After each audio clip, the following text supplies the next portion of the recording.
Welcome into the Autzen Audibles Podcast. I'm Matt Preem, Eric Scopel, Jared Mack on the show. Welcome to your Wednesday edition of the podcast. It's going to be a recruiting version today. We've got a lot to discuss, a lot of recruiting class coverage. 2022s, guys that are going to enroll early. We'll also dive into some guys that are here in the next couple of weeks for visits, for unofficials. But first, we're going to start with the big news that hit Monday, which it literally happened right when we started recording a podcast for a mailbag, and we needed to talk about it. So we saved it for this one. That's Nico, 5-star quarterback going to Tennessee over Oregon. Don't need to go too much into the schematics of how that happened.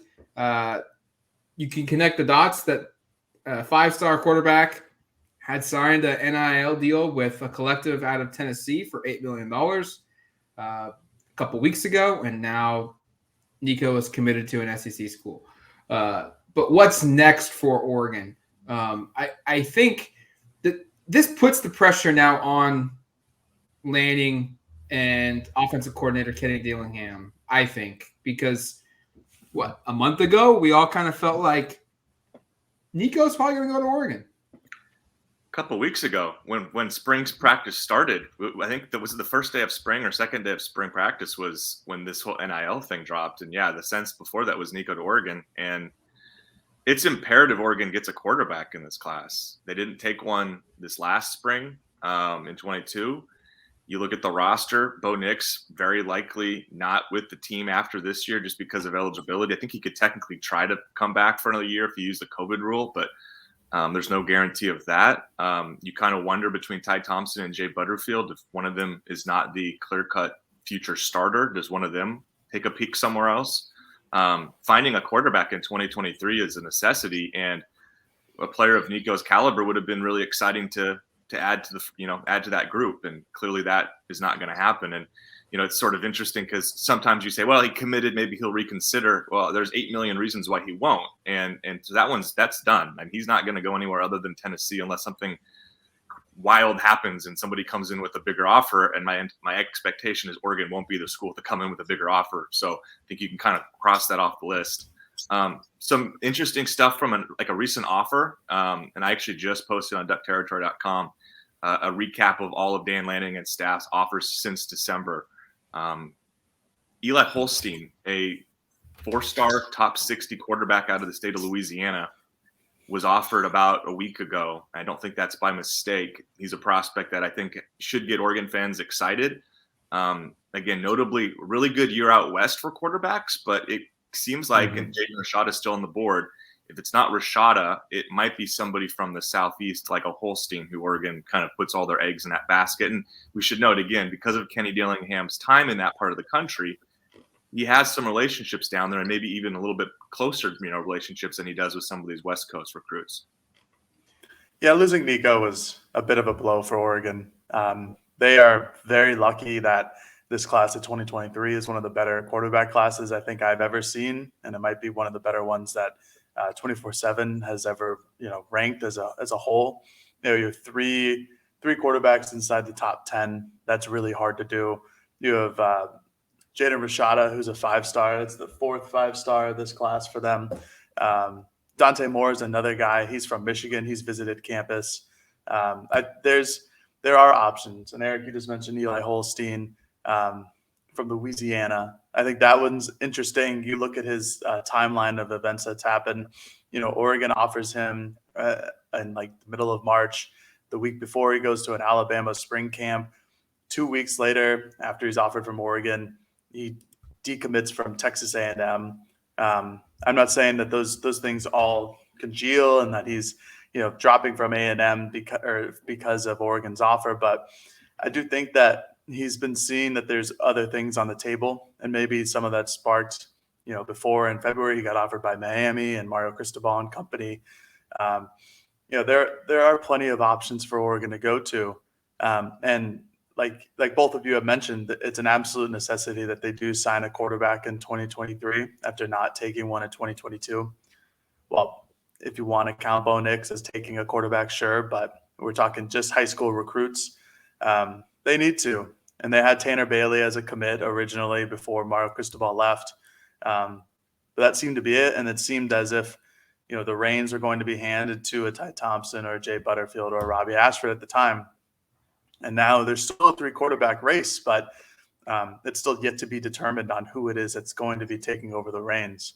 And to go back to my original sentiment, I do think that, if there's a class that Oregon can afford to miss out on a top, like a star-studded quarterback, it is this class, because there are solid quarterback and potentially elite quarterback prospects down the road, all within like the top 100 of this class. So there are plenty of options. There are plenty of fish in the sea for Oregon if Nico wasn't their original person.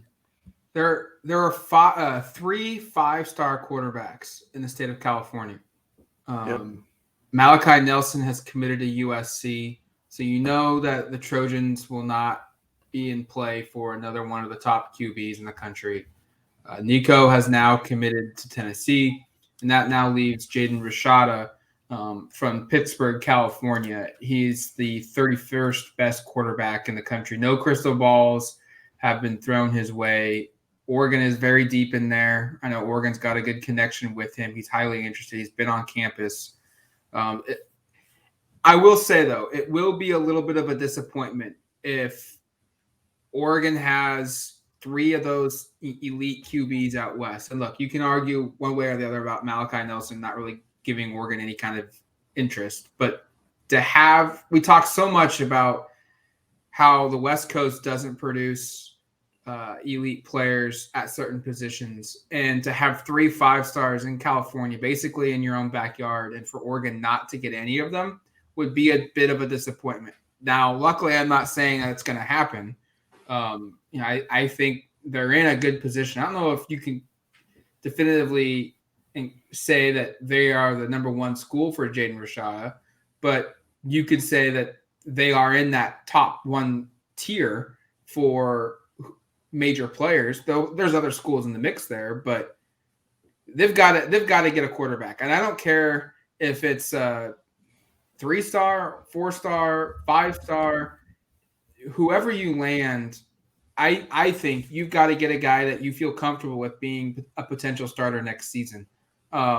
Because you can't go into the 2023 season, in my opinion, with just 2 options as your starter, Jay Butterfield, Ty Thompson. We don't even know if those guys are ready yet. And I think this is where the portal might be Oregon's friend. And I hate to say it because I know that's not the sexy option. And gosh, the last couple of cycles and the last couple of years, this has really sort of, I think, frustrated some Oregon fans who are just looking for that next homegrown, quote unquote, the Justin Herberts and the Marcus Mariotas who play all 4 or 5 years at Oregon. I kind of think Oregon will take a quarterback in 23 at prep. I think they have to.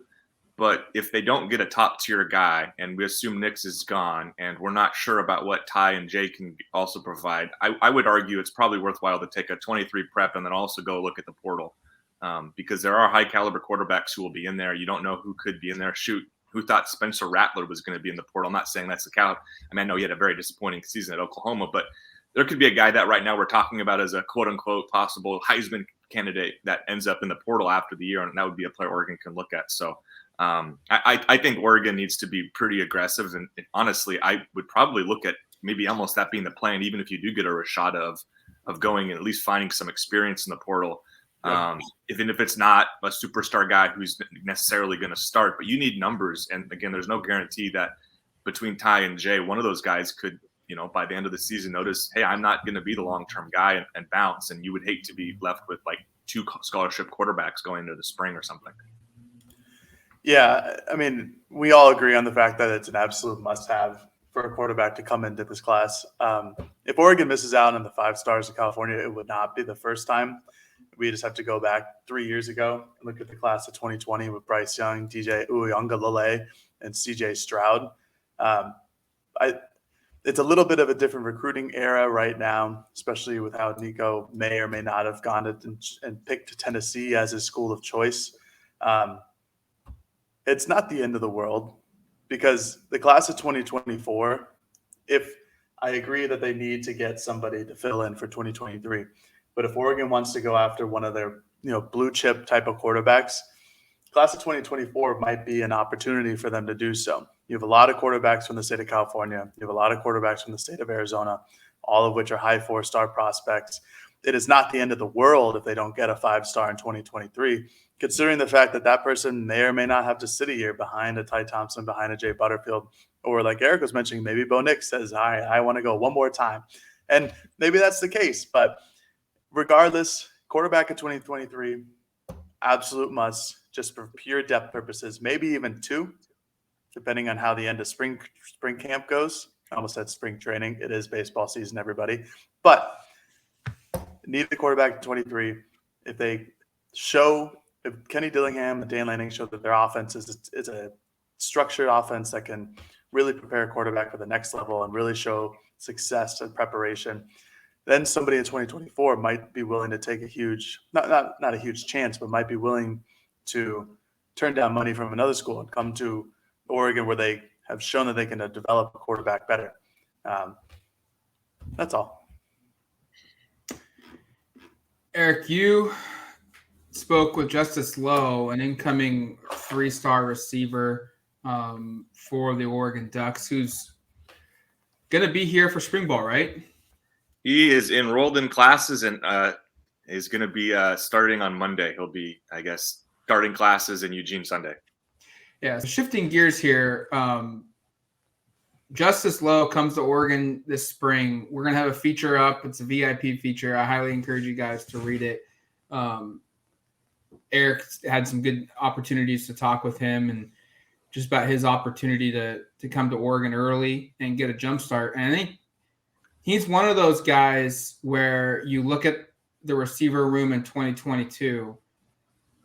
This could, being here for spring ball isn't going to automatically make him a star player for Oregon, but it could be the difference in him redshirting or maybe even being a regular guy in the rotation for Oregon, just getting that head start on his career. I'm curious to see just what plays out with him and how he impacts the game. Yeah, we've talked a lot about numbers at receiver. They needed a receiver in this class. He's the only one, which again is still a little surprising to me, but him being here early makes a ton of sense. And I don't want to share all the details, but it's notable. This is a guy who did not grow up playing football. He did not play like two-hand touch, or probably didn't play too much two-hand touch, didn't play flag, didn't play Pop Warner, didn't start playing football seriously until his junior year in high school. So ample experience on the field was like really important for his development. This is a player who is extremely gifted athletically. I'll get into some of the details about why he started football. There's some kind of fun ties with a current Oregon player that kind of pushed him in that direction. He was a guy who was a top tier track athlete, like in 8th grade. I think he was one of the top hurdlers in the entire country, and focused now on football. I think getting him on campus early makes a lot of sense. He needs to develop and understand the playbook and honestly learn some of the nuances of it. Elite speed guy. He expects that'll translate. And I, like you said, Matt, I'm thinking there is an opportunity for Justice to potentially play early, but that's going to depend a lot upon how quickly he develops and kind of figures out some of those small details. Because again, this is a raw prospect. It's funny. I was thinking about this before we started recording. Typically when you hear like a college athlete that's only played a couple of years of the sport, it's like a really raw athletic basketball player. Yes. You know what I mean? And like Oregon women's basketball, most recently, Filipina Che had like 2-3 years of high school experience playing the sport, period. You don't typically see a kid end up at a school like Oregon right out of high school with that kind of a limited background in the sport. So it's kind of a unique deal, but Justice obviously athletically has a lot of potential here. And I think he's excited to prove himself because, as he said, and you'll read the story in a couple of days, none of the Oregon coaches have ever seen him play a game in person. So it's all based upon film. And he thinks he's going to, I think, impress some people with just how fast he is, because sometimes it doesn't quite translate on tape, was his kind of feeling on things. So again, as Matt said, story will be up in the next day or so. I would suggest you take a look at it. I'm going to try to write a couple more of these on players that are not enrolling early, because unfortunately the enrollment date is fast approaching. And once they get into school, that's a no-no zone for us to basically breach contact with them unless we go through the university, and they are not as easy to deal with in that regard, especially with kids that are first years. I think you look at Lowe, and I'm curious to see, just like you said, how it translates onto the field, because little background from a football perspective, and yet you look at some of the offers that he had prior to signing with Oregon, Notre Dame, Utah, Florida. He had Oregon, he had USC, Arizona State had extended him a scholarship offer. These are schools that are either located in areas in the country where talent is in an abundance, or they win at a high level. I mean, just look at Utah and the receivers that they had last season, the type of team that they are. USC and their receiving core and their history, we don't need to discuss that one. Florida and Notre Dame that recruit nationally, and Florida and the state of Florida recruiting all those athletes and extending an offer to him. That tells me that there's something there. It might be raw, but a lot of schools saw something in him that they felt like he could make an impact. Yeah, no doubt about it. Yeah. He's an exciting kid. Yeah, and you've seen two of these type of prospects from Oregon and Dan Lanning so far, with a lot of raw material and blazing speed with Justice Lowe and Kamari Terrell. And yeah, it's clear from Lowe's offer sheet and from his earlier commitment to Utah, another really strong Pac-12 Power 5 team. There's something there. There's something there that the coaches see, and they think that they can mold, and they think that as soon as they get him to get into playbook and really understand football better from a conceptual level, he could break out. He could do something. He could be somebody who quickly outworks and out hustles their rankings online, regardless whether he's a 3 or a 4-star. So it's exciting that he's coming to campus early. I think he needs that. I mean, if it were up to me and I were a football coach, I'd have all of my recruits at campus early because I think they all need it. But I think he especially will need the extra tutelage and the short amount of time that he gets in the spring and the summer camp. But yeah, no, excited to watch him on the field. This next week, what is it, the 23rd? We got 6 more days till another practice. We're counting them down. So can't wait to see him out there and just to see how fast he actually is. All right. When we come back from a break, we're going to continue to discuss some recent offers that Oregon sent out, and we'll also discuss some recruits that are going to be on campus here once Oregon opens up spring football again. Coming up next year after this break. All right, welcome back to the Autzen Audibles Podcast. It's a recruiting show this week on Wednesday. And Eric, we do this every Monday where we go through all the offers that were extended out to the Oregon Ducks. And there were a couple that were sent out recently. Can you just give us maybe a couple notable names that you felt like in the last week or so since your last update that landed scholarship offers? Yeah, and just so I'll also say, I've also recently published a compilation of all the offers since Lanning and company arrived. The current total of scholarship athletes is 152, I believe was my count, that they've offered since Lanning has taken over as head coach. So that's quite a few, and that's over the course of not just the 23 class, but also 24, 25, and one 2026 quarterback. But in terms of recent offers, Holstein's a name I know I mentioned earlier. I think it's notable. This was the first 2023 quarterback that they offered. Obviously, the previous staff had offered Rashada and all these big names we've mentioned, and they'd already established connections there. So there wasn't a new offer to be made for those. But I think Holstein's clearly a name to know. I will also shout out Chico Duck on the website. I thought he did a good job of kind of breaking down some of his skill set and kind of why he'd be a good fit. Again, Oregon needs a 2023 quarterback. They're in on a lot of the top guys, but for them to make an offer, this isn't super late in the game, but in March is somewhat late. I mean, a lot of these kids have already made decisions or are in the process of doing so. Obviously, with some of the connections Oregon's had at A&M as well, with Marshall Malkow being from there, I assume that there's a relationship there that maybe led them to believe they could be involved there, maybe have a shot. So I think that's definitely a name to know. I will also say it wasn't this week, but it was the week before. You don't see this very often. Oregon offered a kid from Senegal, who's an offensive defensive lineman, Mamadou, and I we're not great here at pronouncing last names, but I'll give it a shot. Sissoko, big athletic kid with an incredible athletic background. I'll be curious to see kind of how much that name is prevalent. Oregon was the first school to offer. He is a 2023 recruit. I would imagine this is somebody that, like similar to Justice Lowe, just does not have a lot of history with the sport. You kind of wonder what the development, if Oregon does land him, could be like with some of the defensive coaches Oregon has on staff. Obviously a pretty raw prospect, but one that if you were to bring over, you'd imagine was really enticing. They also offered a kid from Sweden a couple weeks before that. So they've kind of gone international with some of their defensive line recruiting, which is, I thought, a little bit notable. It seems to me, and we won't keep this segment too long, but it seems to me that these offers sort of come out in groups by like position group, and Oregon, I think, seemingly went after a little bit more secondary guys, players in the cornerback safety room in this most recent group of offers. There were 12 offered in the last week or so, and I think about a third of those players play either corner or safety, or are listed as athletes, but play one of those two positions as well. So again, Oregon doesn't have in 23 or 24 or 25 or 26 really any commitments. I think they have one in 23. So a lot of work to be done, but clearly making some inroads early on some defensive backs, which is always a priority. There's clearly, I've kind of noticed that as well, where when one position group gets offered, it seems like a bunch of them do, and for whatever reason that may be. But yeah, I think it's stunning that there's a 2026 offer on the table. It's just like too soon. It's way, way, way, way, way too soon.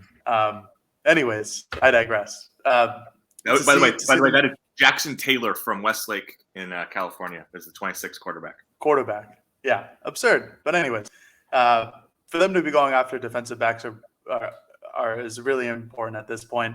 That room is still, we've been over it a bunch of times. That room is still a little light on depth. They've definitely shirted up a little bit in the class of 2022 with the two Jalils and Kamar Terrell, who I mentioned already. But again, you kind of see where the recruiting is focused. A lot of offers in Texas, a lot of offers in the southeastern states. Obviously, a lot of offers in California too. But for this staff, it's clear that their southeastern connections and their Texas connections are going to come through at least at one point, or at least they're going to try. And I think that's a really important thing because, despite the brief Willie Taggart era of recruiting in Florida, with getting some of the 3-star prospects there, who turned out to be pretty important. Some of them turned out to be pretty important players for Oregon. It didn't always feel like Oregon had a presence down there in recruiting. Yeah. And I do think that for Oregon to have a presence like that, especially on the offensive or defensive line, well, honestly, any position at all, I think that brings them a different level of a player who comes in here and performs. Well, maybe they do, maybe they don't, but those are players that everybody in the country are going after. And if Oregon is able to land a few of them, that'd be very big for the program in general. And obviously you have to keep some of the in-state kids in here when there are classes that feature a couple 4-star kids out of Oregon. Seldom there are, but there are a few. And, those are the ones that you have to hit hard, and you have to keep those players in state, basically, build the wall around the state of Oregon and try to keep them in state, not building any dams, certainly not that. And then going after players in California as well. I do like what the staff has done so far in their offers.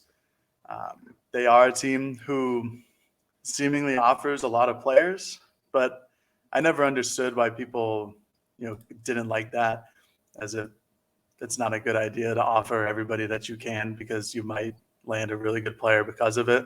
So it's been interesting and really insightful to keep up with who's been offered recently.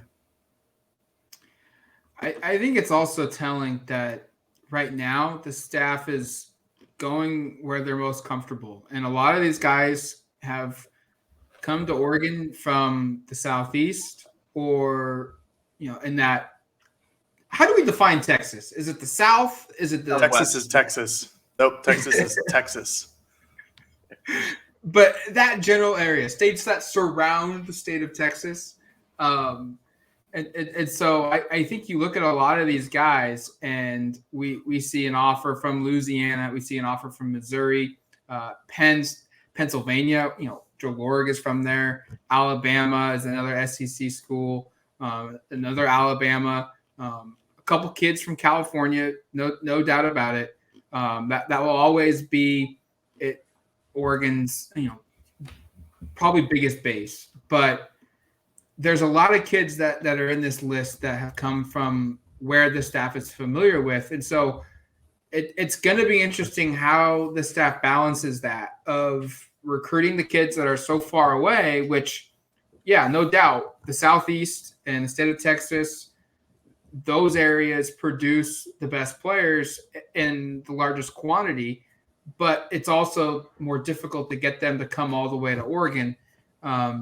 And then see how the staff balances recruiting locally here. All right, let's move on to the last one here. Upcoming visitors. None of these guys are going to be here this weekend. Oregon doesn't have spring practice this weekend.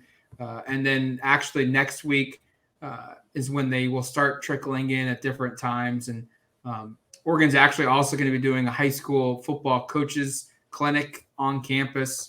That could help bring in more players as well. So we expect this list to maybe be added to it here in the next 10 days or so. But right now there's a couple big names. And the biggest one is a 2024 player, 5-star receiver, James Madison II from St. Thomas Aquinas High School in Fort Lauderdale, Florida.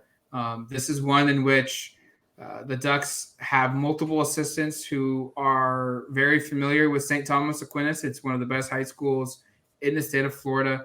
I think you look at James Madison II and say it's a long ways out, 2024 class member, but this is your opportunity to maybe push your way into that tier 1 group for him, so that you're in the game when he starts making a cut to a Final 5 or a Final 3 or whatever final number he settles on. Yeah, these early visits for 24s maybe get overlooked because there's not the immediate commitment or immediate signature, but they're pretty important, especially for a school like Oregon who's trying to make a pitch to come all the way across the country to at least give them some early exposure. I would be stunned if there's a commitment. I would be stunned if he makes a decision probably for a while. And frankly, it's going to be tough to pull these kids that far across the country in the era of NIL too. I mean, that adds kind of another element here. It'll be interesting to see kind of what the fallout is, but it doesn't hurt certainly to bring a prospect of that caliber across the country. And frankly, again, these relationships they take time. I mentioned earlier, we talked about Justice Lowe. That was a development that took place really quickly. He was kind of a late blooming prospect, a kid that's a 5-star that has probably been recruited since he was like a middle schooler. Yep. It's going to be somebody that you do need to build a long-term relationship with, because frankly, other schools will have also been in the process of building such a relationship. So yeah, again, these early visits, I know some people have been frustrated so far because there was a bunch of kids on campus early in March here for the start of spring practice, and yet no commitments came from it. Well, that's sort of the way sometimes it goes, because there's, I think, a lot going on, and these kids are going to look around. And so don't diminish the fact that those visits were like not successful, because oftentimes when you follow up with a recruit about why they decided to go to Oregon or to go to another school, they'll mention that spring visit as being really the eye opener that pushed them ahead. So even if there's no commitment from any of these visitors, I think you have to at least kind of understand that, just put into perspective of it might not pay off now, but it may be something that's pretty significant down the road. So James Madison II, first off, tremendous name. Of all time. Yeah, it's a top tier like high school prospect name. Number 3 player in the country, number 3 wide receiver in the country, class of 2024. Like Eric said, this is a player who's been recruited for a while, and getting into his recruitment early for Oregon is huge, especially across the country. He's got a lot of good offers already. Ole Miss, Colorado's in there, Florida State, Miami, Tennessee. I expect that offer list to only grow as the days get older. We have George. He visited Georgia last year. This is going to be a guy who's a consensus high 4-star, if not a 5-star, by the time his actual, commitment date or commitment time period comes around. And for Oregon to get in at this stage and this early stage is really important. Just trying to keep working their connections in Florida, and just keeping an ear to the ground and seeing what they can do to make him feel comfortable with the idea of coming to Oregon. However, I started to look up James Madison nicknames. There's not a great bunch of them. Father of the Constitution, Father of the Bill of Rights, America's first graduate student. I do like the great legislator, though. So James Madison II. If he commits to Oregon, we should have some weekly podcast segment with him, or you can call him the father of, or the great legislator. I don't know if I agree with this politics, Jared. Is that problematic? Well, that's the original James. This is James II, so I think we'd be okay. All right. Other players on campus here in the next couple of weeks. Terrence Green, a 3-star defensive lineman from Cypress, Texas, in the 2023 class. 6'5", 265 pounds. Massive dude. Good offer list. We've also got a running back and 3-star running back, Dante Dowdwell, 6'2", 215 pounds from Mississippi. This is a guy that's got 23 offers. He's got certainly a lot of the low-level Power 5 or low-level D1 schools, like an Akron, an Arkansas State, a Georgia State, Louisiana. But he's also got some big boy offers. Oregon is one of them. Ole Miss, Louisville, Florida State has offered. Auburn has offered. Arkansas has offered. Real curious about this guy because I'll be frank. Oregon doesn't have a lot of bigger backs on its roster. Do we even consider Byron Cardwell a bigger back? Because if we don't, they don't have any. And this could be an entrance into that of getting just that bell cow guy that literally just it's very similar to what Oregon did with LeGarrette Blount in his junior year, where he really didn't play until the end of the third quarter. And then all of a sudden you throw out a 6'2", 225-pound running back that gets 17 carries in 20 minutes of game time. Like that style of play, which is very popular in the SEC, works. Oregon's been really active in the running back offers. Actually, I think if I'm looking at my notes here, I think more running back offers have been made in 23 than any other position group on the team. I've got 13 here, and that makes sense because, as we've addressed previously, not a lot of running backs on the team, frankly. I remember a couple of years ago, Jim Mastro said they took Seven McGee and Byron Cardwell. That was a rare thing to take two because typically you take one. I wouldn't be surprised if Oregon takes two, possibly three, but I would think that they would look at taking two in this class just because the numbers aren't fantastic right now. And that's certainly a name to know. I would suggest go take a look at the list of offers that I posted on the site.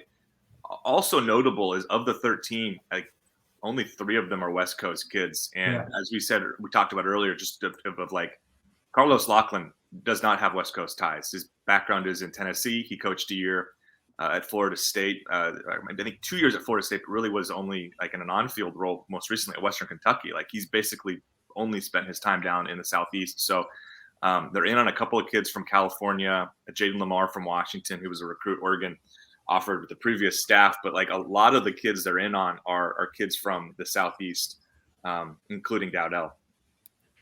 I think Dowdell reminds me a lot of Trey Benson, where they're similar in recruiting rankings. They both have a good amount of offers. I mean, Dowdell has offers from Auburn, Florida State, Arkansas, Boston College, University of South Carolina, and Tennessee. Those are pretty darn good offers for a running back who's top 40. I think he was 35th overall in the class of 2023. Just a 3-star prospect, but that's kind of how Trey Benson was. It's kind of a battle for Benson with Oregon and Mississippi State coming down to it, if I remember correctly. Another guy who was a bigger running back at a high school, I like that 6'1", 210, 215 frame. Dowdell is 6'2", 215, like Matt mentioned. I think there's a reason other than just Carlos Loughlin having a lot of Southeastern ties for Oregon going after a lot of Southeastern running backs. I think it's just might be a different way of an offense that Oregon wants to run. It could be that they're better athletes. It could be that Oregon just finds that those players work better in the system, whatever the case may be, or the talent out west just isn't as good as it is down in the Southeast. I think it'll be interesting to kind of find out why that is over time, but it doesn't surprise me that as of right now, where Coach Loughlin will go to all of his connections in the Southeast, because that's what any of us would do. It's like, well, why? Obviously you have to start new, but for right now, they have to go full time 100% right now, and to go into the Southeast, that's how Carlos Loughlin could go 100%. So I think Dowdell's a name to watch for sure, and there's a heck of a lot more names to come. Let's end it with this question I want to pose. How much, at least from an offensive standpoint, at every position, not just quarterback, because we've talked a lot about this, but just I kind of wonder from a recruiting success standpoint if we won't see a real big bulk of commits come until after the spring game and maybe even closer to the season, when we get a better idea of what just this offense looks like. Because we know like Dan Lanning has the ability, hey, look, I was a co-DC at Georgia, or I was a DC at Georgia. This was my scheme, the simulated pressures and all of that. That's translatable. We don't really know what the offense looks like under Dan Lanning. It's an interesting question. I mean, obviously they want to see how much are you going to take from a spring game either? True. The question I would have to that. I think obviously the big thing right now is maybe is just like developing relationships with this staff, because it's all new here. A lot of, again, as I said earlier, these kids have been recruited for years, and they might have been like Junior Adams might have recruited you when he was at Washington. Sure. Kenny Dillingham might have had a relationship with you at Florida State, but he might not have. Obviously, they don't have those relationships until recently at Oregon. So I would imagine it's a little more of that than it is the scheme. But I do think, certainly we don't know exactly what they're running. That's just true. We've got ideas. We've heard things. I'll have some stuff in the story that Justice shared a little bit about kind of what he envisions the offense looking like, but all of it's kind of broad strokes, and we won't have, I don't think, I'd love to think we'll have a great idea after the spring game, but my expectation is we'll still have some questions even coming out of that. Hopefully a day where we get to see football for a couple hours, but that won't be entirely instructive of what they're doing. I think we'll have a little better idea. But yeah, no, I think a lot of this is just relationship driven at this point. And again, not to be too, I think the NIL stuff really does impact some of this. Absolutely. I think there's that plays a role. I don't want to go too far down that road, but there are now more things than ever to consider in your recruitment. And I think that slows down some. It is a little bit not concerning necessarily, but we're mid-March here, end of March, and Oregon has one commitment in 23.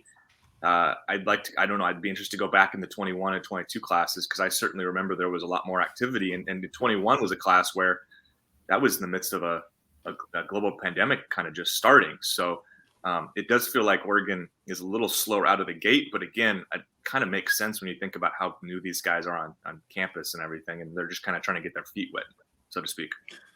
Well, that's the point that I was going to make, is that most of Mario Cristobal's staff at Oregon had been there the entire time that he was. So starting in 2017. So that's 4 years if we're talking about the class of 2021.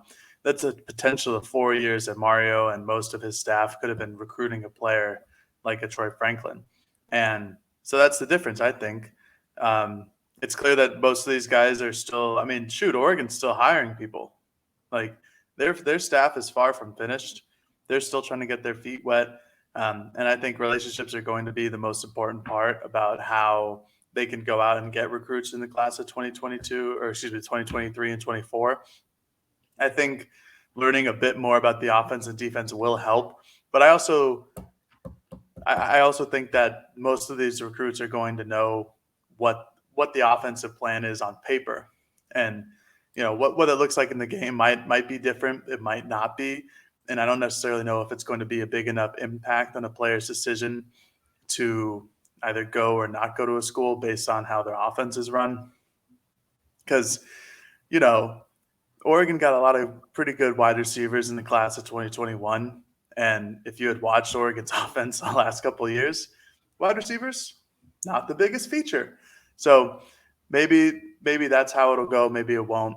But I do think the longer the staff stays in place and the longer the staff gains relationships, the recruits and the commitments will start to come. It's going to do it for us here on the Autzen Audibles podcast.